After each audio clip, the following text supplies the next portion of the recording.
Puasa adalah Anda berhak melakukan sesuatu tapi Anda tidak melakukannya pada batas waktu tertentu. Anda berhak makan tapi Anda bersepakat sama Allah untuk tidak makan dari pagi sampai sore. Atau puasa adalah kesadaran untuk memahami segmen. Ini bisa terjadi di perusahaan. Fokus produk saya adalah X, segmen saya A. Itu puasa.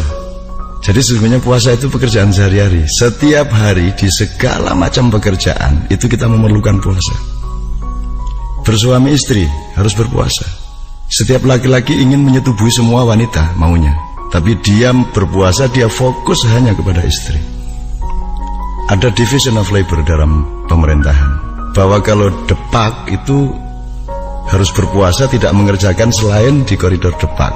Demikian juga departemen yang lain. Dan segala sesuatu, baju kita pakai dengan metode puasa, karena kalau kita mau pakai semua baju kita jadi orang gila. Apa saja puasa, apa saja kalau tidak pakai metode puasa dia bunuh diri. Kalau dalam sepak bola Anda melanggar puasa berarti offset, outball, kartu kuning, kartu merah. Jadi puasa itu sebenarnya pekerjaan yang sama sekali tidak khusus, pekerjaan sehari-hari, dan dia adalah hakikat hidup utama manusia. Barang siapa faham puasa, dia akan jaya dan selamat. Ini kita tidak sedang akan berdebat, kita mencoba mempetakan saja.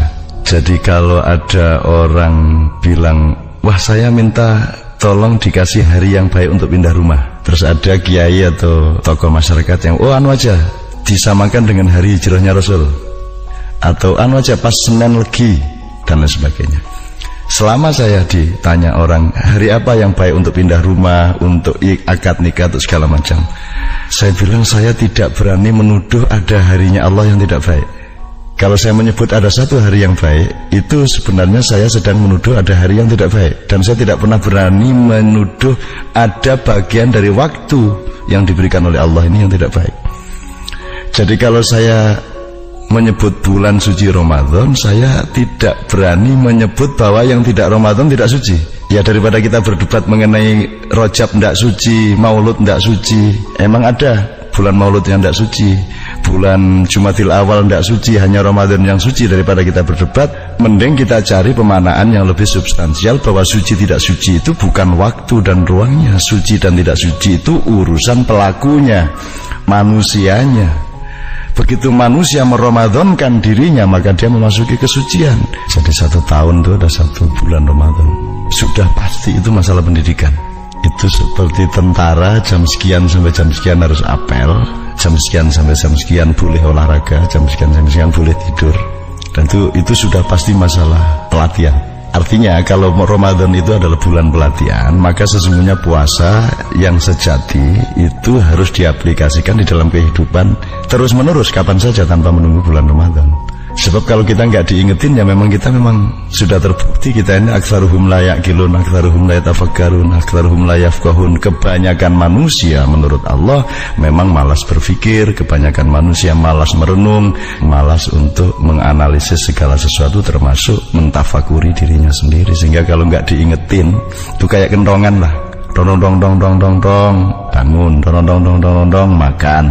Jadi memang Allah memang menciptakan makhluk yang memang harus dicewer terus menerus seperti ini. Wong dicewer saja masih tidak puasa, apalagi nggak dicewerkan begitu. Jadi sekali lagi Ramadan itu sebenarnya harus kita pahami sebagai jam-jam pelatihan, jam-jam training, jam-jam pendidikan. Nah, praktek puasa yang sebenarnya adalah seluruh kehidupan ini di segala bidang, termasuk di dalam bulan Ramadan. Oleh karena itu indah sekali kalau sejak kecil anak-anak tidak hanya dibiasakan untuk berpuasa dalam arti tidak makan minum ketika siang hari, dicicil sedikit demi sedikit demi sedikit, sehingga anak-anak itu memahami bahwa puasa itu adalah prinsip hidup sehari-hari di masa lalu atau di masa kini. Di kalangan umat Islam bahwa kalau Ramadan tiba, setan dibelenggu. Ya kita kan belajar, kita kan berkembang ilmunya sehingga ada bahasa yang berkembang, ada retorika, ada uslub dalam bahasa Arab, ada susastra dalam bahasa Indonesia. Bahasa bukan hanya grammar, bahasa juga ada literature ya. Berarti setan dibelenggu itu kan pemaknaan substansialnya adalah bahwa pekerjaan puasa itu merupakan metodologi untuk membelenggu setan. Siapakah yang membelenggu setan? Loh kan kita khalifahnya Allah, ya masa Tuhan yang suruh kerjain semuanya? Kita dikasih metodenya, kita yang mengerjakannya, kita yang membelenggu setan. Nah sekarang tinggal pandangan kita mengenai setan, mari kita perpanjang, mari kita perluas, mari kita perdalam. Setan itu bukan sesuatu di luar diri kita, sebuah bentuk fisik, jasad. Setan itu kan bisa frekuensi, sel, virus, kuman, bisa koordinat-koordinat dari satu keadaan, bisa atmosfer, kuat. Anda memahaminya dengan nanoteknologi misalnya. Jadi setan itu satu potensialitas yang terus-menerus harus diselidiki, yang membuat manusia sedemikian rupa kehilangan keseimbangannya. Dan ini sangat luas, ketidakseimbangan dan keseimbangan dalam diri manusia itu begitu luasnya, sehingga puasa itu membuat kita memiliki jarak untuk mencoba menghitung kembali faktor apa saja, frekuensi yang mana saja yang selama ini menciptakan ketidakseimbangan dalam hidup kita, sehingga produknya adalah produk kejahatan, keburukan, maksiat, destruksi, dan sebagainya. Semua ustadz, semua kiai, semua ulama dan semua umat Islam sudah pernah mengucapkan dan mendengarkan bahwa kalau kita menjalani puasa Ramadan, maka seluruh dosa-dosa kita sebelumnya akan diampuni oleh Allah. Pengampunan Allah kepada kita di masa yang lalu, dosa-dosa sebelum kita berpuasa, itu berbanding lurus dengan apa yang Allah menyebut sebagai kondisi atau syarat imanan wa ikhtisaban. Jadi pertama, puasa itu kita lakukan dengan landasan iman. Iman ini kita fahami secara intelektual, secara spiritual, secara hati, secara perasaan, secara apapun saja. Kemudian ikhtisaban ini kita fahami benar-benar dengan logika, dengan kalkulasi. Jadi kita berpuasa dengan melihat kembali lajur-lajur administrasi dari hidup kita. Jadi margin dosa kita seberapa, jenis-jenis dosa kita apa saja, kesalahan-kesalahan hidup kita apa saja, kesalahan yang sifatnya keliru atau khilaf atau salah atau dosa besar, kan ada kalkulasinya masing-masing. Terus margin pahala, margin plus-plusnya hidup kita berapa.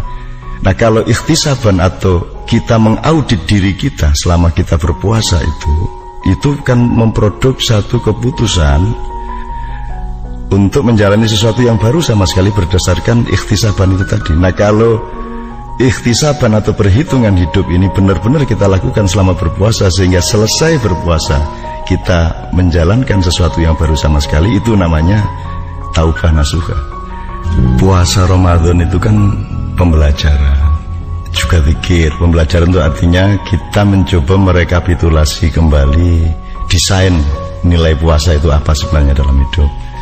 Atau laboratorium, kita berlatih kembali untuk berpuasa, supaya di dalam aplikasi kehidupan kita yang bermacam-macam, kita tetap setia kepada prinsip puasa. Kalau dalam ilmu kedokteran, itu namanya dosis. Orang menentukan dosis itu berdasarkan batas kesehatan. Overdosis menjadi tidak sehat, underdosis menjadi tidak sehat.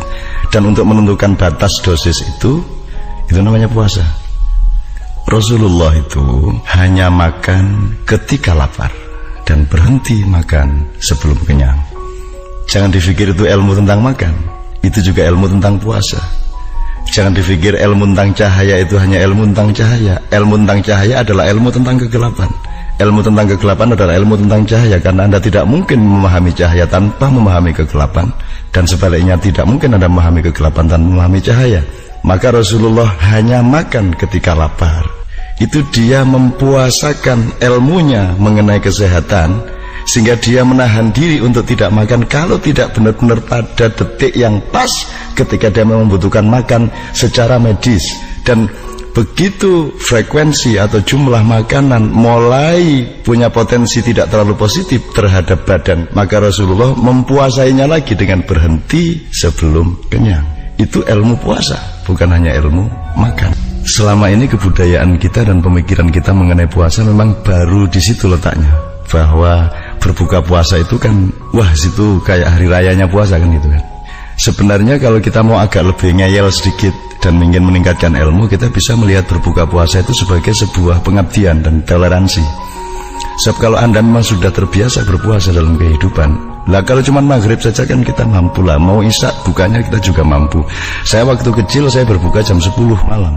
Tetapi saya mau takjil waktu dung maghrib untuk membatalkan puasa saya karena saya mencintai Allah, karena saya mencintai ibu saya. Jadi sebenarnya kalau kita mau mencari nilai-nilai yang di lain segi dari tradisi kita sehari-hari, sesungguhnya hidup kita akan memiliki dialektika untuk semakin matang. Kita lomba maraton. Kalau takaran kita, kuda-kuda batin kita hanya sampai kepada garis finish, maka kita akan berpesta pora begitu bisa mencapai garis finish. Tapi kalau sejak awal kuda-kuda batin Anda memohon energi dari Allah dan menggali energi dalam diri kita untuk 1 kilometer sesudah garis finish, maka Anda begitu ketemu garis finish, Anda tidak kaget, Anda tidak berfoya-foya, Anda tidak melonjak-lonjak, dan sebenarnya Anda lebih matang daripada sekedar seorang juara yang mencapai garis finish. Itu bisa kita simulasikan atau kita animasikan di dalam konteks bahwa puasa itu tidak hanya urusan mulut, puasa itu juga urusan telinga, mata. Jadi kita dengan Ramadan yang terus menerus setiap tahun 1 kali, itu sebenarnya adalah quick course, kursus kilat sebulan untuk meningkatkan kemampuan kita mengukur seberapa banyak sih kita harus mendengar dan seberapa banyak kita sebaiknya ngomong. Apa sih yang perlu kita lihat dan apa yang tidak perlu kita lihat. Berapa persen mata kita ini kita atur dengan prinsip puasa, bahwa tidak semua hal boleh kita lihat, bahwa tidak semua hal tepat kita lihat, bahkan tidak semua hal boleh kita pakai untuk mengizinkan mata kita untuk menyaksikannya. Bahkan telinga juga kita pilih apa yang sebaiknya kita dengarkan, apa yang sebaiknya tidak kita dengarkan. Nanti kalau ini perhitungan masing-masing dari mata dan telinga ini sudah lumayan matang dan berkembang, baru kita hitung lagi sebenarnya mendengar dengan bicara itu lebih banyak mana, mendengar dengan melihat itu lebih penting mana. Kalau kata Allah sih lebih penting mendengar. Jadi kalau ada pemimpin buta masih tidak apa-apa, tapi kalau pemimpin tuli ya itu lebih bahaya kan. Jadi sebenarnya puasa ini sebuah universitas yang luar biasa, dan kita nggak perlu baca macam-macam, asalkan ingat kita punya mata, ingat telinga, ingat hidung, ingat mulut, ingat tangan, ingat kaki, kita kaitkan dengan prinsip puasa. Ada pelajaran dari Nabi Zakaria yang untuk menunggu-nunggu putranya itu beliau dianjurkan untuk berpuasa omong. Jadi dengan prinsip puasa adalah menahan diri dan tidak melakukan hal-hal yang sebenarnya kita berhak melakukan.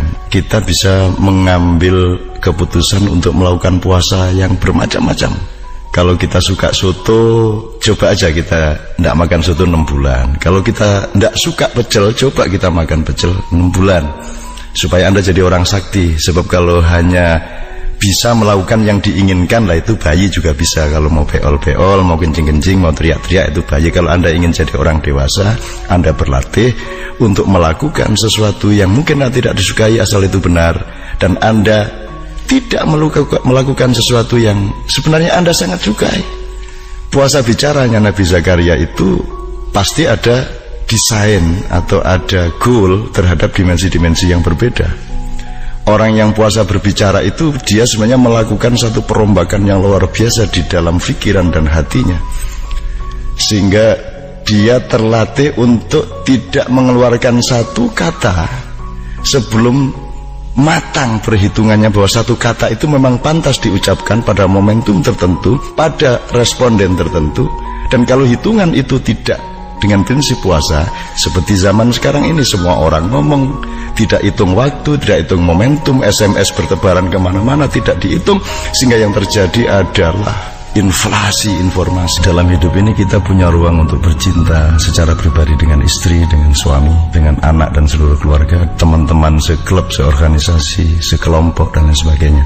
Semua kejadian dalam hidup adalah ruang-ruang percintaan, sampai cinta sebangsa dan lain sebagainya. Nah, puasa adalah satu peluang yang luar biasa di mana seorang individu memiliki peluang untuk bercinta dengan Allah SWT. Anda tinggal mencari cara-cara pandang untuk menemukan dan menghayati betapa dahsyat dan beruntungnya kita mendapatkan peluang untuk bercinta secara pribadi dengan Allah SWT. Kenapa bercinta secara pribadi? Allah mengatakan puasa itu milikku dan aku yang akan menyediakan balasan-balasan untuk orang yang bercinta denganku. Karena memang tidak mungkin puasa itu tidak private, karena tidak seorang pun tahu kita berpuasa atau tidak. Kita bisa curi-curi minum di mana-mana. Kita juga tidak bisa mengawasi bapak kita, istri kita, anak kita, saudara kita, siapapun. kita juga bisa berbuka puasa bersama dengan orang-orang yang kita tidak bisa cek mereka berpuasa atau tidak. Oleh karena itu, ini benar-benar sebuah ruang di mana kita berhadapan langsung secara pribadi dengan Allah Subhanahu wa taala, dan tinggal Anda punya ilmu enggak untuk memanfaatkan itu semua.